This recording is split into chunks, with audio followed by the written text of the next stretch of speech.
is how I understand the Africa Continental Free Trade Area signed in Kigali, Rwanda in the year 2018, which tells us that we must now unite. That is how I understand the Yamoussoukro Agreement, which say that the African skies must be open. That is how I understand the Maputo Protocol. That is how I understand all these protocols. That is how I even understood that earlier the Lagos Plan of Action of 1980 of ensuring that Africa grows as one unit. Today, when we talk about Pan-Africanism, we must remind ourselves that Pan-Africanism is about uniting us.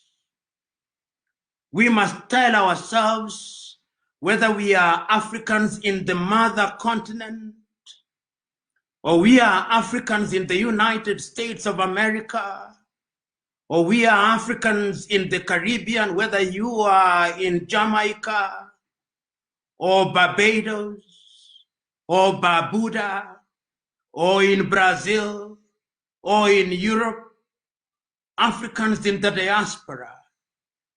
We are saying that the time is now when Africa must begin to rethink.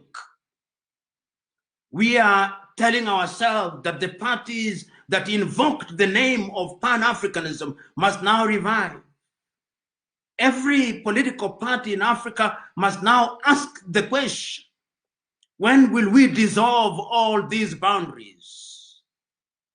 When will it be possible in the spirit of Pan-Africanism that I can move without let and hindrance from Johannesburg in South Africa through to Namibia, and from Namibia through to Lesotho, and from Lesotho through to Eswatini, and from Eswatini through to Mozambique, and from Mozambique through to Zimbabwe, and from Zimbabwe through to Angola, and from Angola to Equatorial Guinea, and from Equatorial Guinea I can move to Malawi and Zambia and have a detour of the Comoros, and from Comoros to Madagascar and to the Seychelles. And as I come up, I'm able to move into Tanzania and to the Democratic Republic of Congo, and I don't stop there. I move to Uganda, and I move to Rwanda and to Burundi and to Nairobi, move to Eritrea and to Somalia, and I don't stop there. I go to Djibouti, and from there I move to South Sudan and to Sudan,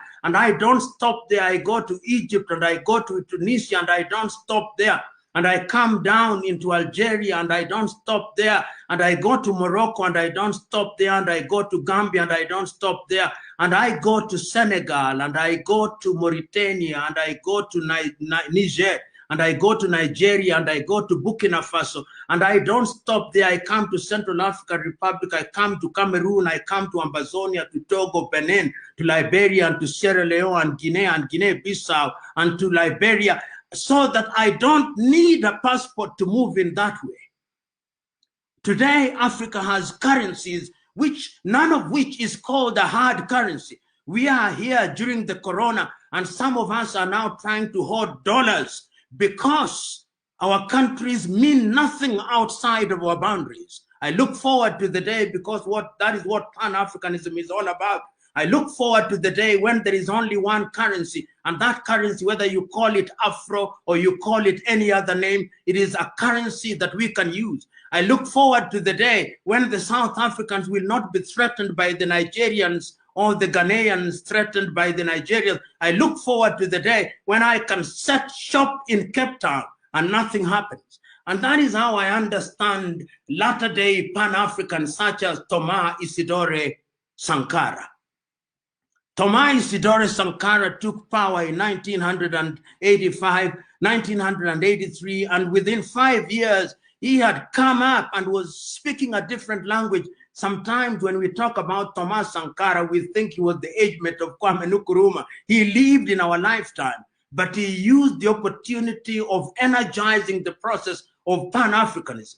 That is why I understand latter-day Pan-Africanists such as my good friend Julius Silo Malema, who on a daily basis are telling Africans that our only salvation lies in our unity.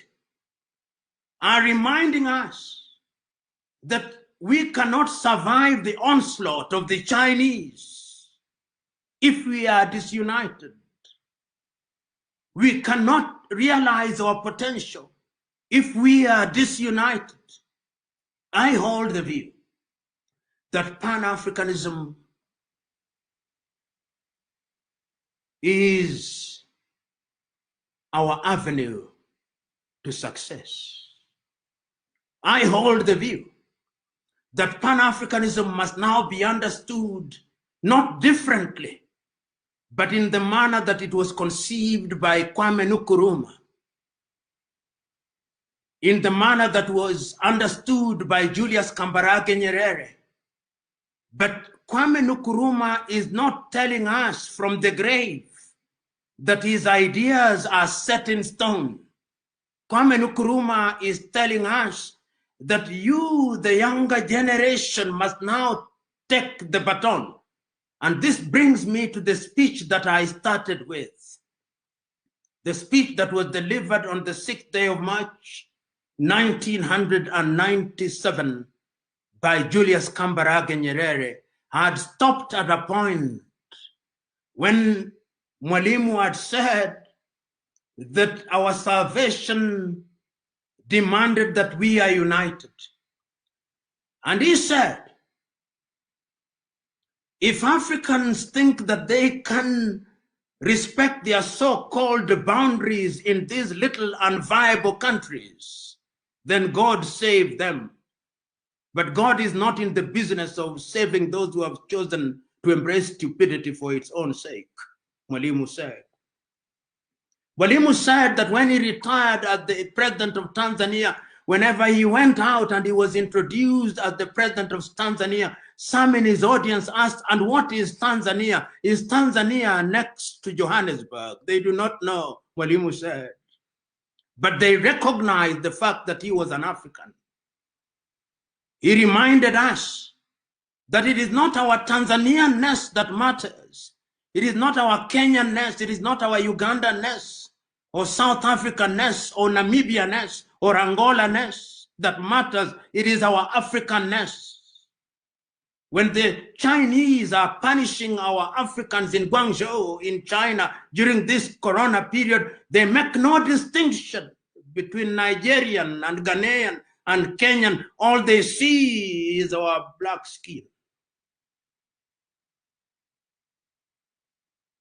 When we are being humiliated in European airports and are being asked for all manner of vaccination, and I suspect that in the coming future, we will not go to Europe unless we have a vaccine which is manufactured by Roche or some other pharmaceutical company in Europe. We will not be allowed to go into that part of the world.